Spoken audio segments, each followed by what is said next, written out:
My name is Jake. I've been married for 3 years to a woman who, on paper, is everything I should want: beautiful, ambitious, dependable. Her name is Alyssa. She plans our future down to the detail. Vacation itineraries, joint savings plans, what kind of dog we'll get once we settle into routine. We're in a routine already. The kind where dinner is eaten in silence, where sex is scheduled and often skipped, and where love has become more of a social performance than a felt experience. I didn't plan to betray her. I never even considered it. Until Coach Maddox. Maddox came to our local football league 6 months ago. He wasn't the average coach. Mid-30s, square-jawed, lean in the kind of way that says he's seen war and didn't flinch. He didn't yell. He didn't need to. His silence spoke volumes, and when he did talk, you listened. He never made anything obvious. He didn't have to. It started with how he looked at me, not like a player, but like a person. Like he was studying me, not for weakness, but for something else. At first, I dismissed it. I was just tired. Horny. Confused. That's what I told myself after our third practice together, when his hand stayed a second too long on my shoulder, his fingers pressing just a bit harder than correction required. Maddox watched everything. My posture, my runs, my breath. "You pushed too hard early," he'd say, voice low. "You're holding tension in your hips." Then he'd place both hands on my waist and guide me through a stretch, slow, deliberate, almost intimate. The first time he touched me like that, I swallowed a reaction I didn't want to admit existed. My skin lit up. Every nerve screamed more. But I pulled away, muttered something about needing water, and jogged off. He just smiled. Like he already knew. At home, Alyssa barely looked up from her laptop. She asked how practice went, but her voice carried no real curiosity. "Fine," I said. "Always fine." I took a longer shower than necessary and avoided eye contact the rest of the night. The next week, Maddox introduced individual training slot. "Optional," he said, but when he handed me the clipboard, his pen hovered over Thursday night.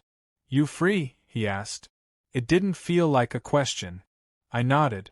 That Thursday we were the only ones on the field. He didn't talk much. Just watched. Studied. Then he told me to lie on the mat. "Let's loosen your spine. You've been stiff." His hands were firm, confident. They traveled my back in long, calculated strokes, under the guise of stretching. My breath hitched when his thumb pressed at the base of my spine. "You always this tense?" he asked, leaning closer. His breath grazed my ear. "Must be the wife," I said, chuckling nervously. "She must not touch you right," he replied, so smoothly it stopped my laugh cold. I sat up, heartbeat spiking. "What?" He just looked at me, expression unreadable. "You heard me." That night I couldn't sleep. I lay beside Alyssa, who'd passed out 30 minutes after brushing her teeth and turning away from me. I stared at the ceiling, hard and aching, my mind replaying Maddox's words on a loop. At practice the next day, I tried to avoid him. I pretended I was focused, determined. He didn't push. But as I passed by him in the locker room, he caught my arm, firm but not aggressive. "You ever wonder why you're still here?" he asked. "What do you mean?" "You could have quit. Could have blamed your schedule, your job, your marriage." He leaned in. "But you keep coming back." I pulled away. "For the game." "Sure," he said. His eyes didn't leave mine. "For the game." That night I showered longer than usual again. I didn't talk to Alyssa. She didn't seem to notice. I knew something was shifting. Something I'd spent years denying. Maybe even hating. But it was real. Maddox wasn't a fantasy. He was a mirror I didn't want to look into. And the scariest part? I wasn't sure if I wanted to stop. A week later, he caught me watching him. Just a second too long during drills. He didn't smirk. He didn't tease. He just gave me a slow nod. A silent promise that he'd wait. And I knew. The question wasn't if. It was when. Coach Maddox didn't follow up right away. He didn't chase or text meaningless, "How are yous?" Instead, he gave me space, and that made it worse. I found myself checking my phone, scrolling mindlessly through nothing, waiting for a notification I would have once feared getting. Then it came. Maddox, you still stiff? Come by tonight. Let's work it out. Just that. No emoji. No teasing tone. But I knew what he meant. I stared at the message for a full minute. Alyssa was brushing her teeth in the other room. The sound of her electric toothbrush felt like white noise, lifeless, routine. I typed back before I could think, sure. His reply came instantly. Doors open. Maddox's apartment surprised me. I don't know what I expected, maybe clutter, weights, some beer fridge. But it was clean, almost minimal. Black leather, dim lighting, a single candle flickering on the table like an intentional dare. He didn't wear a shirt. Just gray sweatpants that hung low on his hips. His body was sculpted but real, broad shoulders, the hint of a scar over his left pec, veins traveling down his forearms like rivers of control. You look nervous, he said, voice smooth, soft. I'm not, I lied. He just smiled and nodded toward the mat laid out on the living room floor. Shirt off. Let's see what we're working with. I obeyed without question. I hated how easy it was becoming. My fingers trembled only slightly as I pulled my shirt over my head. He motioned for me to lie down, and I did, heart pounding against the hardwood beneath me. Maddox crouched beside me, then straddled my hips. His hands moved to my back, fingers pressing in slow, intentional circles. Every touch was calculated, never too much, never too little. Just enough to blur the line between therapeutic and sinful. You ever think about what you really want? He asked, voice low. Sometimes. And what do you want, Jake? I didn't answer. Couldn't. He leaned down, mouth near my ear. I think you want someone to see you. Really see you. Not as a husband. Not as a player.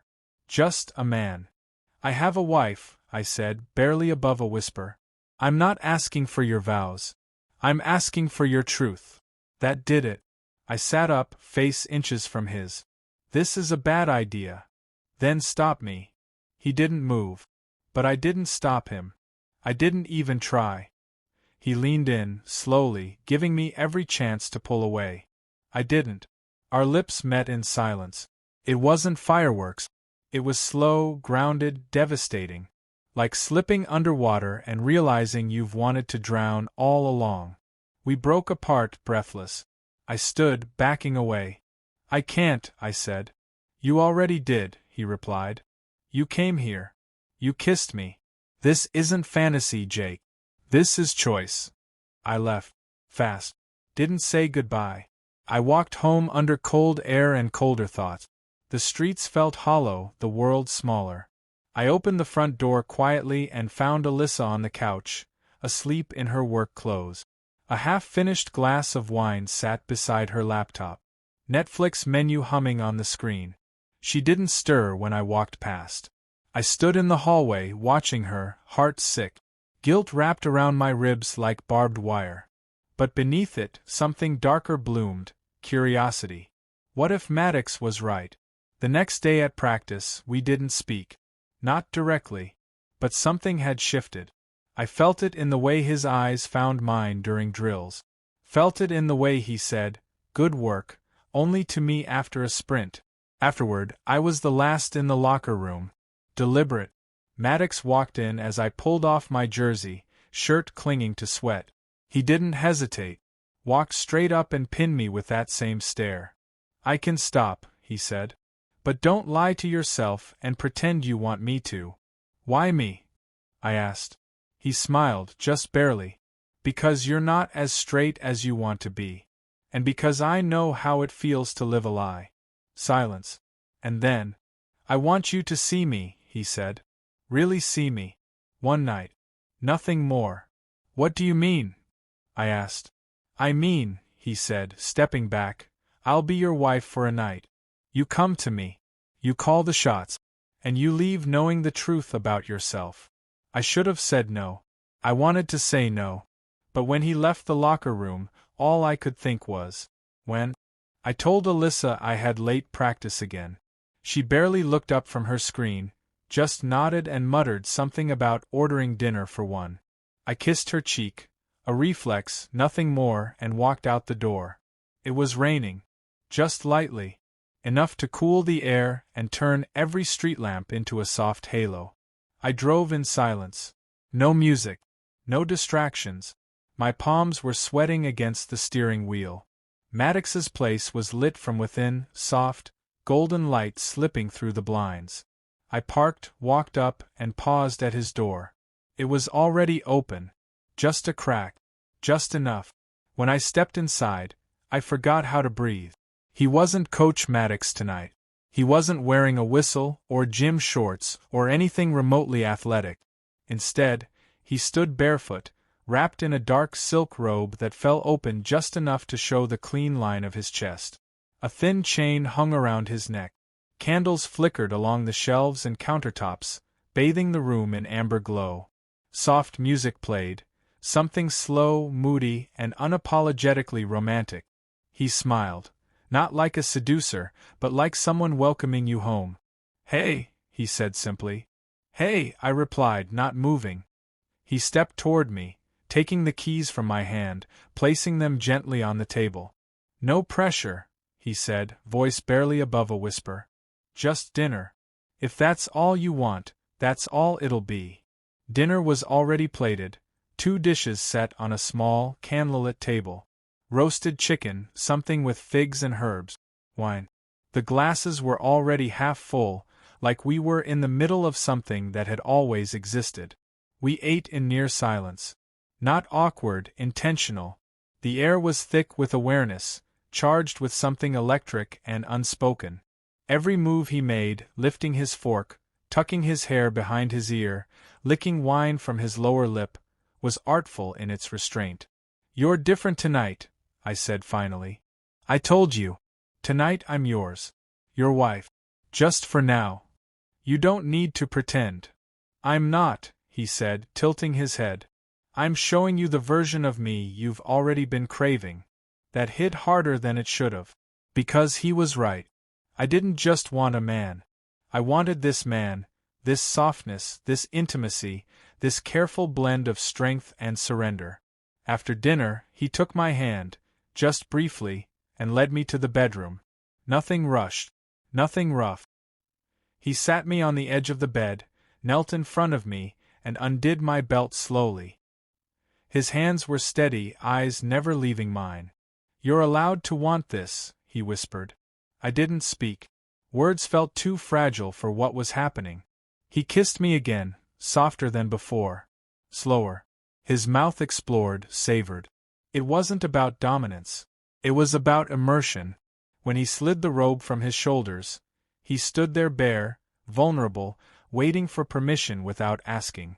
I reached for him, touched his face, let my thumb trace the sharp line of his jaw. "Lie back," I murmured. He obeyed. For the first time, I wasn't just reacting. I was choosing, guiding. I called the shots, but not from a place of control. From reverence. From hunger I'd buried for years under heterosexual expectations and marital vows. He became mine in a way I didn't know I'd been starving for. Time blurred. Moans, whispers, soft breaths filled the room. We didn't talk much. Didn't need to. Every movement was a sentence. Every kiss a confession. His fingers gripped the sheets like he was holding on to something sacred. At some point, I called him baby. Then, without thinking, wife. He didn't flinch. He smiled. Pulled me closer. We lay tangled in each other for what felt like hours. My head rested on his chest, his hand tracing lazy patterns down my spine. "You okay?" he asked softly. "I don't know," I admitted. "But I feel something I haven't felt in a long time." "What's that?" "Alive." He kissed the top of my head. "Then it was worth it." We didn't talk about Alyssa. Didn't need to. She lived in another world. One I was no longer sure I belonged to. One where love was checklists and obligations, not this messy, honest hunger. I wanted to stay. To sleep there. To wake beside him and pretend the world outside didn't exist. But I didn't. I got dressed slowly, the weight of reality crawling back into my bones with every layer. Maddox walked me to the door, still in his robe, still glowing in candlelight. "Thank you," I said, not even sure what I meant. "You're welcome," he replied. "Just don't lie to yourself anymore. That's the only rule." I stepped outside, heart raw. The rain had stopped. The street was quiet.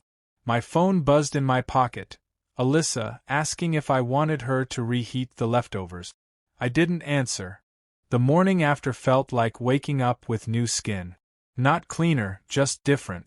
Rawer. My body still remembered Maddox. The way he moved beneath me, the way his breath hitched when I whispered mine. I hadn't slept. I'd lain beside Alyssa in our cold bed, staring at the ceiling as her soft breathing reminded me of everything I was betraying. She rolled toward me at dawn, her arm lazily falling across my chest. Her skin was warm, familiar, but my heart didn't flutter. It flinched. "Morning," she mumbled. "You came in late." "Practice ran over," I said. "Lie number one. Of many." She kissed my shoulder and drifted back to sleep, unbothered, unaware. I watched her for a while, memorized her face, wondering how many times I'd mistaken comfort for connection. We'd been good once, but somewhere along the way we became safe, predictable, loveless in a polite, well-dressed way. At work, I couldn't focus. Every screen looked like static. Every voice sounded like noise. I kept checking my phone, hoping for something from Maddox, anything. But there was nothing. Silence. By the time evening hit, I couldn't take it. I needed to see him. I didn't text. Didn't call. Just showed up at his door. He answered in a t-shirt and jeans this time. No silk robe. No candlelight. Just him. Real. Present. And the way his eyes scanned me told me he knew. That this wasn't just lust anymore. This was fallout. "You okay?" he asked. I stepped inside. No. We sat on the couch. He didn't touch me. Didn't reach for anything. He waited. "I've never done that before," I said. "Not just the sex. I mean, open myself like that. Let someone see me." He nodded slowly. "I know. I don't know how to go back." "Then don't." I stared at him. "It's not that simple. It never is. But staying in a lie just because it's easy? That's not living, Jake. That's surviving. I swore I'd be faithful. I took vows." He leaned forward, elbows on knees. "Did you swear to be miserable? Did you swear to hide who you are until you disappear into it?" I didn't answer. He softened. "You don't owe me anything. I'm not asking you to leave her. Or come out. I'm asking you to stop pretending this was a one-time thing." That landed like a punch. I tried to picture my life in two paths. One where I buried this night, where I kissed Alyssa and made love to her like nothing had happened. A house. A dog. A mortgage. Holiday cards with fake smiles. And another path, one where I left. Where I told her the truth. Where I dared to want more than the safety of routine. Where Maddox wasn't a secret, but a beginning. That path scared the hell out of me. But it also felt like oxygen. Later that night, I stood in the kitchen with Alyssa. She was chopping vegetables, humming some off-key song, glass of wine in hand. Her hair was up. She looked human. Not the villain in my story. Just a woman trying her best. "I need to talk to you," I said. She looked up, still chewing. "Okay, shoot." My throat tightened. "It's serious." She put the knife down. Turned to me. "What's going on?" I exhaled. "There's someone else." Silence. Her face didn't crumble the way I thought it would. Her eyes searched mine instead, like she'd been waiting for this. Like maybe she knew. "Is it emotional or physical?" she asked, voice tight. "Both." She nodded once. Slowly. "Do I know her?" I swallowed. "It's not a her." There it was. The real truth. Naked. Ugly. Liberating. She stepped back like I'd slapped her. "What?" "It happened once. But I've felt it for a while. I didn't mean for it to happen. You slept with a man? Her voice cracked. Yes. Tears came fast. Messy. Not dramatic, just raw. She didn't scream. She didn't throw anything. She leaned against the counter and cried quietly. I stood there, useless. Gutted. I don't hate you, she finally said. But I don't know who you are anymore. I'm just starting to figure that out, I whispered. She nodded, wiped her face with her sleeve, and walked away. No door slams. No melodrama. Just quiet devastation. I slept on the couch that night. Alone. The next morning, I packed a small bag. She didn't stop me. She didn't even come out of the bedroom.